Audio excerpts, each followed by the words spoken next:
and start.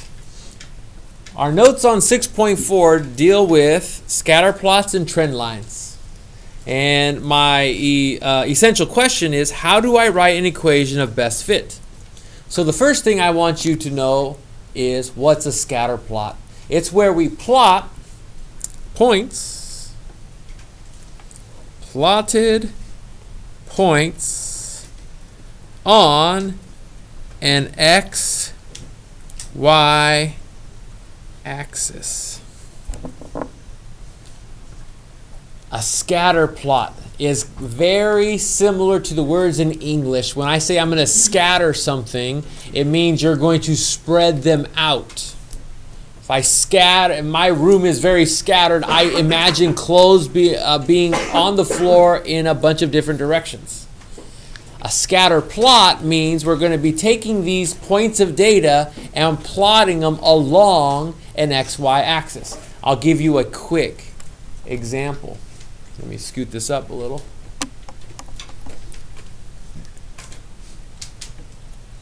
There's an X and a Y axis.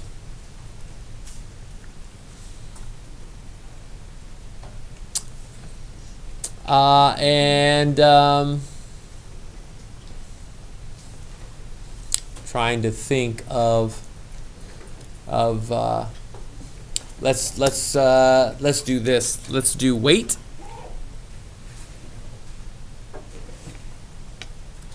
and belt size.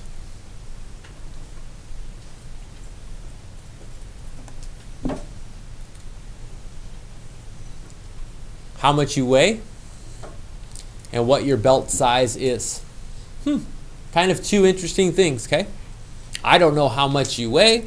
I don't know what your belt size is, but I have a feeling that if I were to make a scatter plot of this data, it would look something like this.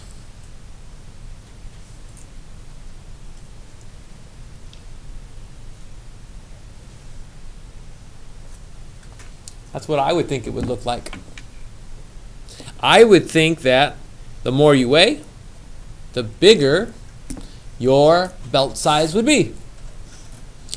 Or the less you weigh, the less your belt size would be. I don't know if that makes sense to you or not. Thank you, Ralphie. Does that make sense to you?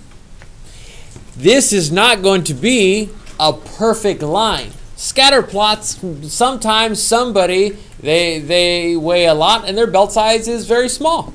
Some people, their belt size is very big, but they don't weigh a lot. I don't know. It just shows a bunch of data spread out on an XY axis. That's what a scatter plot is. So the next thing we're going to write down is what a correlation is. Correlation.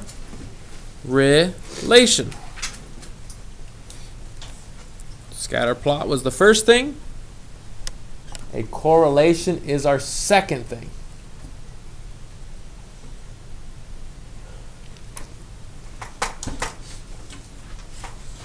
Xavier, would you pass that back, please? Thank you. A correlation is a relationship between two things.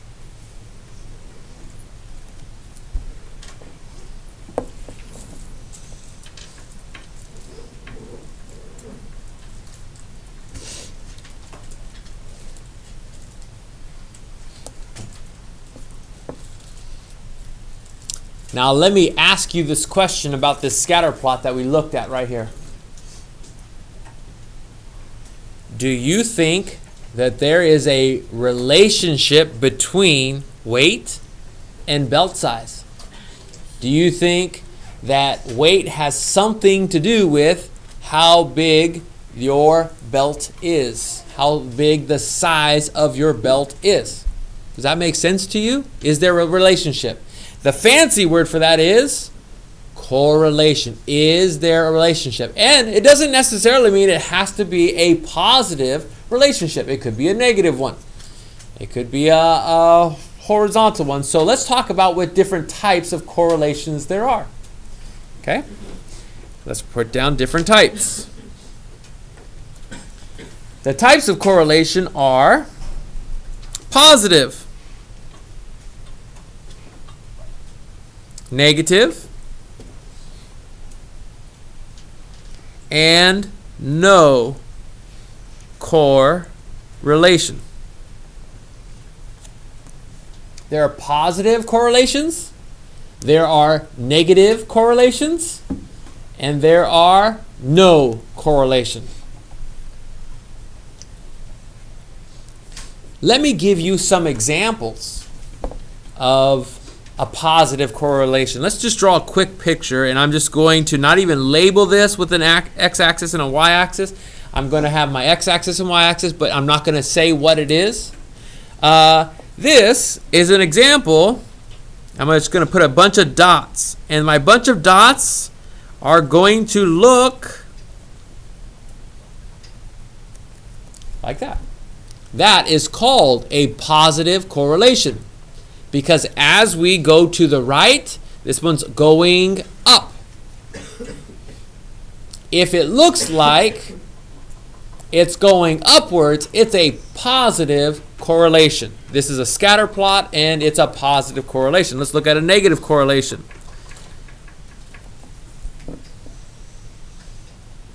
If a positive is going up, then a negative correlation is trending down. Ooh, there's a fancy word for you. Trending. It's trending now. Going downwards.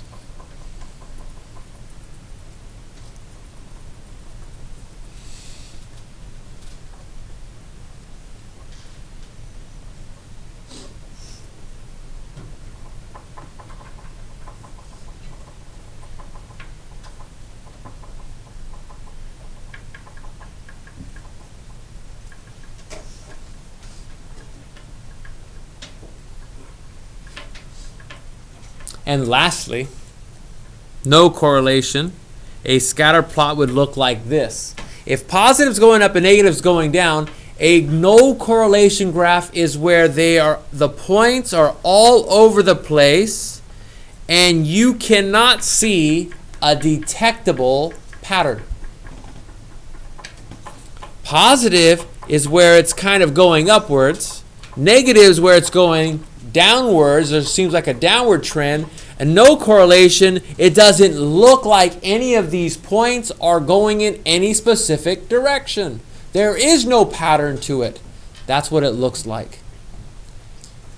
Now, we're going to do a lot of different types of graphs or scatter plots. And you're going to have to be able to tell the different types. Like, is it a positive correlation? Is it a negative correlation? Is there no correlation? You're also going to have to understand what an R value is. Let's talk about a correlation coefficient. Correlation coefficient.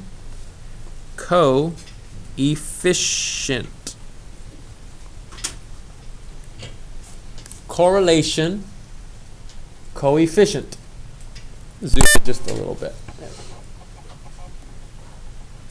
There is a variable for something called the correlation coefficient. It is the variable R, and it's usually a lowercase r.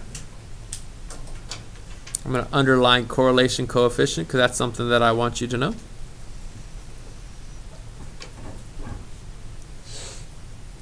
The correlation coefficient tells you how close the data is to a straight line. How close the data is, how close is the data to a straight line. That's what the correlation coefficient tells you.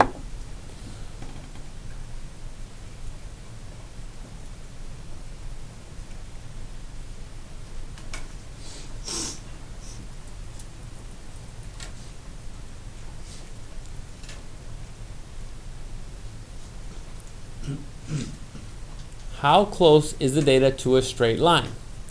If it looks like all the data is in a straight line, then your value will be, your correlation coefficient will be close to the number 1. Or, if it's negative graph, it'll be closer towards a -1. Let me give you some examples, okay, of what R looks like. And I'm going to use these 3 examples so you know what a correlation coefficient looks like. Here's R equals, and I'm going to use, for the positive correlation coefficient, R for this graph. If I look at this, if everything was a straight line, it would be a +1 if everything was on the same line. Guess what? There is not a straight line through all these points. They're close, but they're not. So the R value would be about 0.8 or 80% of a straight line in the positive direction. They're almost a straight line. They're almost grouped together where we could draw a line through them all. This is an example for that, because they're almost a straight line. But if I look at the -1, see how they're spread out a little bit more than that one? And it's going downward? The R value is going to be a little bit less. And since it's going downward, it's going to be a negative number. The negative value represents this going down, and it's farther away from each other, but they're still pretty close to a straight line. It's probably about -0.7. -0.7. It's like 70% of a straight line. Still pretty good correlation coefficient.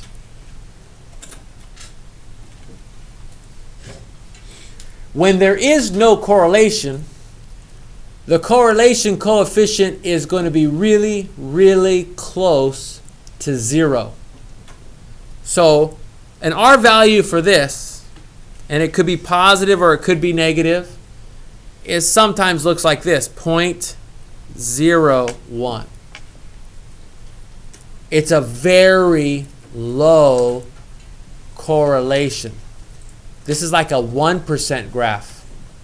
I might be able to draw a line and go through a couple points. 1%. It's not really a good, strong correlation. So these are examples of the correlation coefficient for those types of graphs. The closer it is to 0, then there is no correlation. I want to make sure I write that down. The closer it is to 0, and I'm writing that over here under the no correlation zone. The closer it is to 0, then it has no correlation. It has no correlation.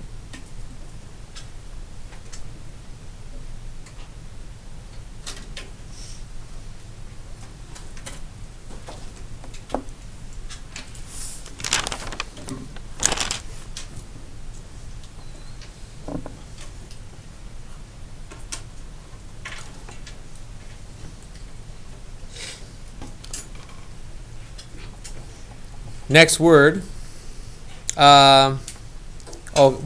Under this, let's make sure we write that this is a positive correlation coefficient.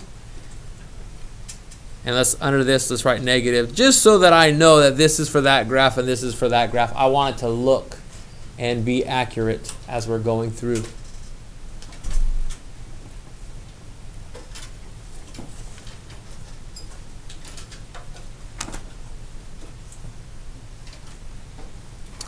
Next word, causation. Causation.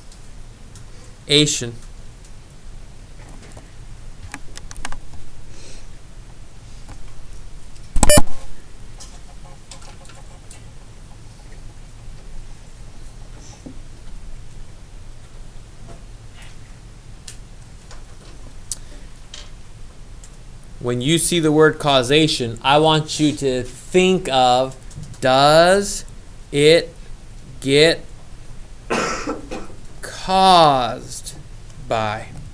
That's my unofficial definition. Causation, that's the Mr. Paramo definition. Does it get caused by? Is it created by this? Okay? So let me just go back to what we talked about before. Okay?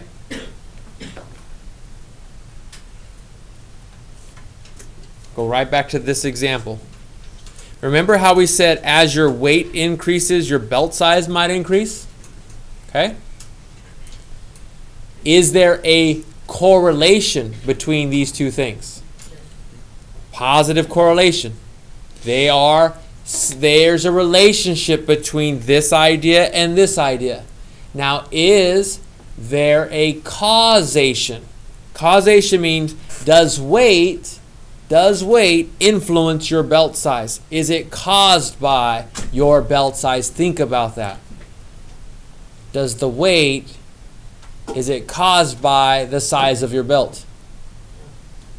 I wouldn't say that it does.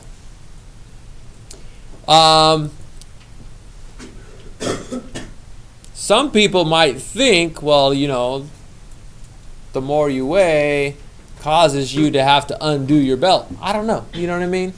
You are going to have to make educated decisions on whether something is caused by something else. Sometimes it has nothing to do with the other thing. You have to make decisions, and we're going to give you some word problems on your worksheet today that will ask you to determine, is it caused by it? And depending what your reasoning is, a lot of times I will accept either answer, but sometimes there's only one clear-cut answer. The last thing we have to do is do this line of best fit. This is what the majority of our work is going to be on today. Line of best fit. Pew.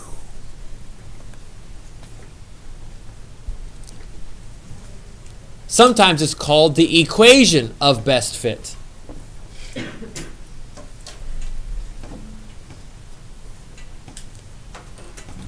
When you are writing a line of best fit, I want you to think of you're drawing a trend line.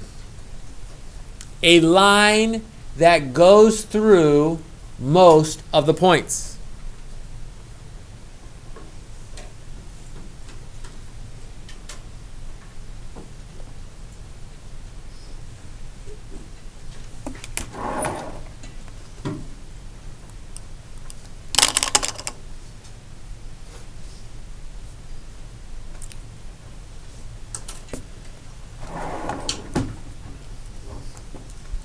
When we do a line of best fit,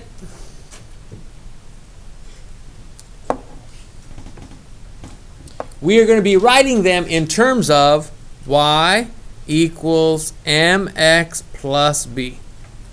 You've seen that before. We did that in Unit 3 and in Unit 2, Unit 3, I want to say it was. So it comes back in our statistical unit as well. We're going to be writing y equals mx plus b form of equations. We're also going to be using the formula to find the slope. Bless you. So we're going to need the slope formula. M is equal to, and it's a fraction. I think you might remember it. Something over something. Do you remember what goes on top?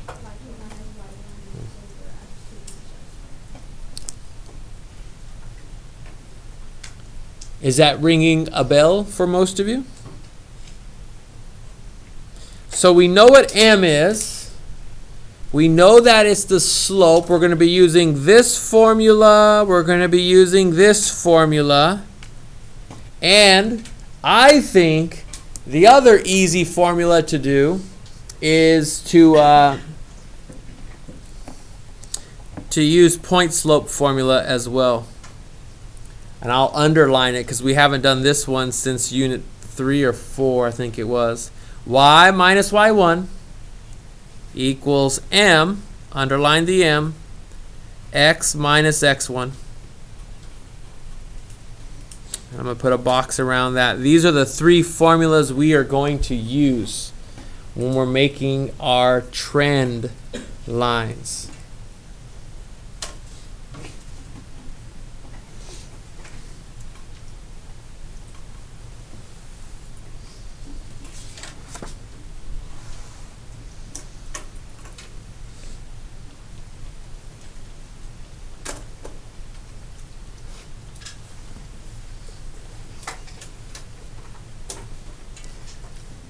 So we're going to use these three things. Let's do an example. And I'm going to do the example on the other side because I've ran out of room over here. So I'm going to put over. I'm going to turn my paper over. I can't fit it in anymore. So we'll just go right here to the top. And let's say, for instance, that we have a table and it says adults and it says children.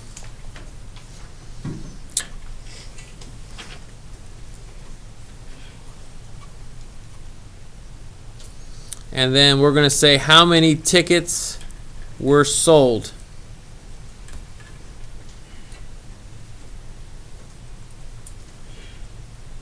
The first group had 10 adults and 30 children. The second group had 20 adults and 55 children's tickets sold. The next group had 30 and 80. The next group had 40 and 112.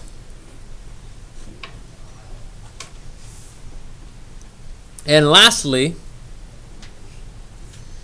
the group had 50 and 137.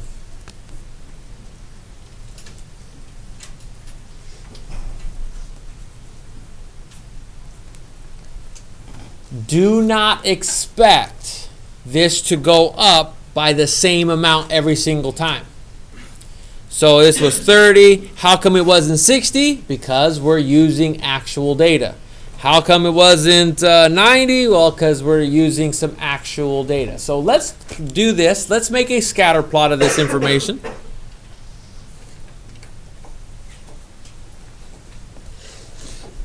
And I have to make an informed decision here, an educated decision. And I'm counting, I'm going to put one of my variables on the x-axis and one of my variables on the y-axis. And when I look at this, I feel like, maybe it's because I'm an old guy, I feel like the adults belong on the x-axis. They're the ones who probably drove to wherever it is that they took these children. So the children probably are depending on the adults. So that means my adults are independent. My children are my dependent variables and my dependent axis, my y-axis. Now what am I going to count by for adults? What do you think I should count by? Oh, I agree. Let's put down 10, 20, 30, 40, 50, and they need to be equally spaced apart. I'm going to even write that down. 10, 20, 30. That's called the scale. I'm going to put my scale on the x-axis. 10, 20, 30, 40, 50. What about my y-axis for children? What should we count by? It's a little bit harder, huh?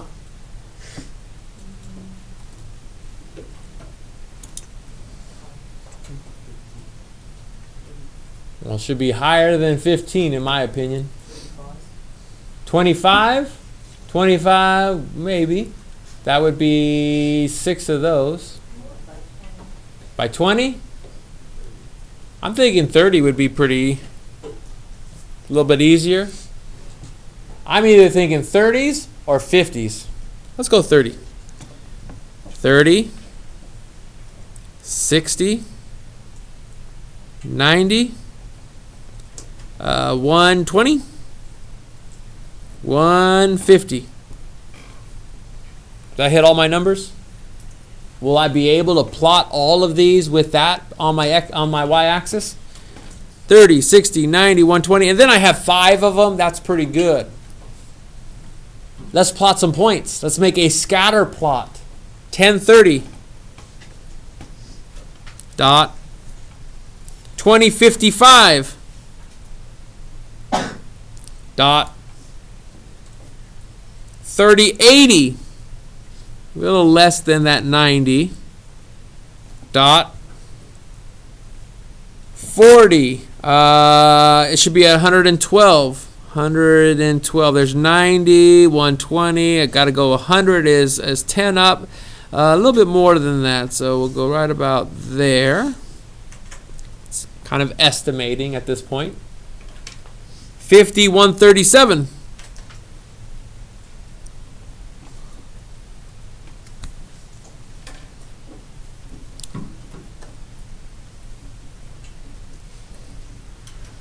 Right now, you can tell me something. You can tell me, is there a correlation? Think about it. Don't say it yet. Is there a correlation? Say it out loud, please. Yes. Yes, there is. My next question to all of you. Is the correlation, don't say it out loud, is it positive, is it negative, or is there no correlation? Positive, negative, or is there no correlation? Say it out loud, please. Positive. Good job. If we were going to say an R value for this, the R value, the correlation coefficient, would be around, what number do you think it would be? 0.9 sounds pretty darn good. I would guess it'd be around 0.9. How close is it to a straight line is what I'm asking you. So just by doing this, we can figure out all those things we've just talked about. Now, what if they told me to draw a trend line through this? What they're asking you to do, if they ask you to draw a trend line, is they're trying to say, hey, can you draw a line through almost all of the points? Let's see if we can. Do you notice how I don't hit all of the points when I did that? But you're trying to draw a line through almost all of the points if you can. That's what a trend line is. What they're going to ask you to do is write the equation of best fit. So what they're asking you to do is, what's the slope, what's the y-intercept? And you're going to have to use your information to figure it out. So I was able to go through 3 of my points. I did not go through, let me see, if I would have drew a line through maybe like there. Let's see. I'm going to try again. Even though it's still a sketch, right? I think I can only get through about 3 of those and almost touch the 4th one. When we draw this, we're going to have to pick 2 points. I'm going to pick this point that's right there. I'm going to circle it. And I think I'm going through this one, and I think I'm really going through, I want to go through this one as well. Okay? I'm going to go through this end and this end because it's almost the line of best fit. I have to pick 2 points. So I pick 2 points. Pick 2 points.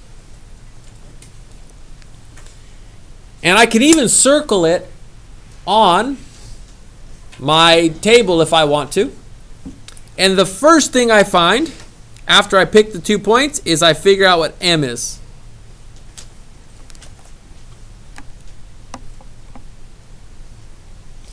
And you told me what the equation was. It's on the other side of our paper. So you don't see that. Let me scoot that up. Do you know how to find M? Do you know what this formula tells you to do? You take a y and you subtract another y. You take an x and you subtract another x. We have our 2 points right there. We need to take the y value of this one and subtract the y value of this one. What's our y value of this one? Do you remember? 137. And then we're going to subtract the y value of the other one. What's the y value of the other one?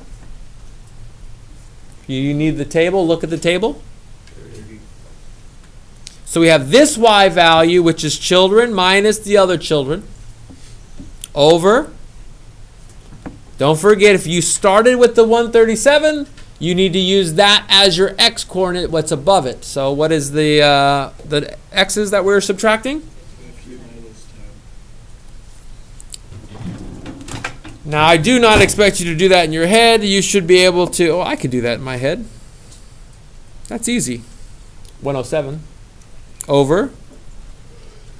Now, I could do that in my head, but I could do the subtraction, but I can't do this number because I don't know what the slope is. 107 divided by 40. And I kind of want to know what it is as a decimal. We are going to round to the nearest tenths place. It's 2.6, but do I round this up or do I leave it the same?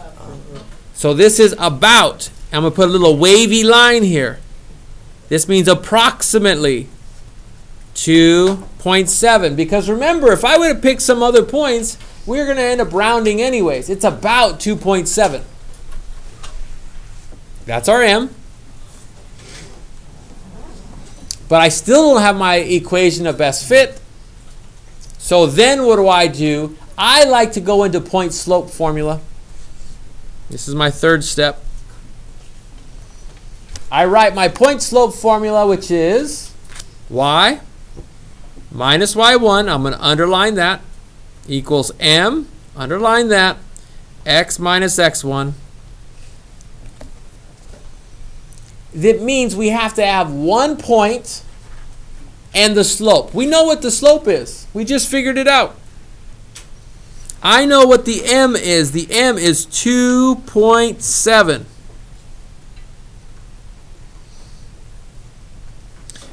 What you might be confused with is what do I do with this x1 and this y1? You pick one of the points that are on the line.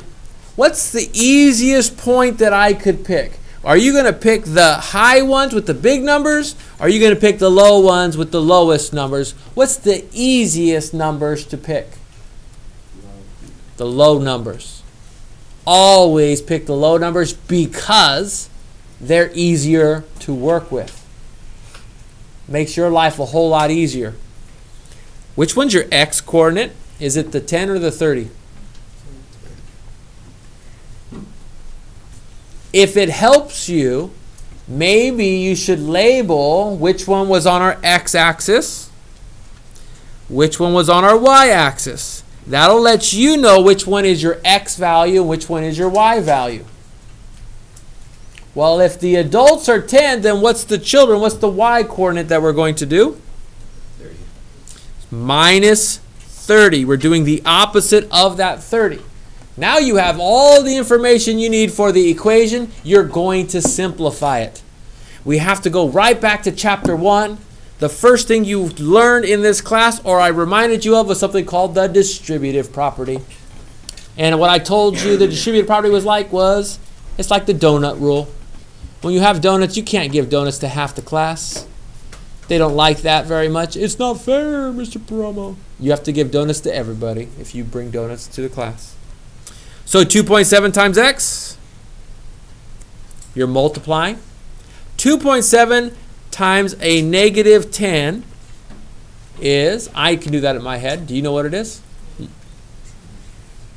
It just moves the decimal place one spot to the right.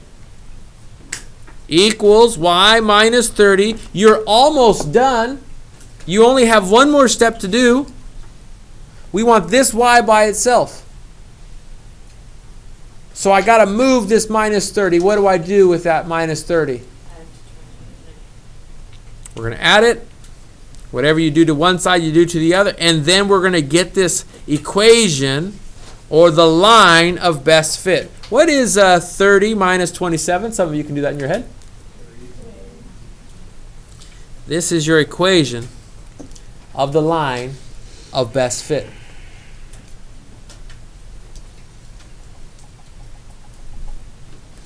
What you can do with this is you can now make predictions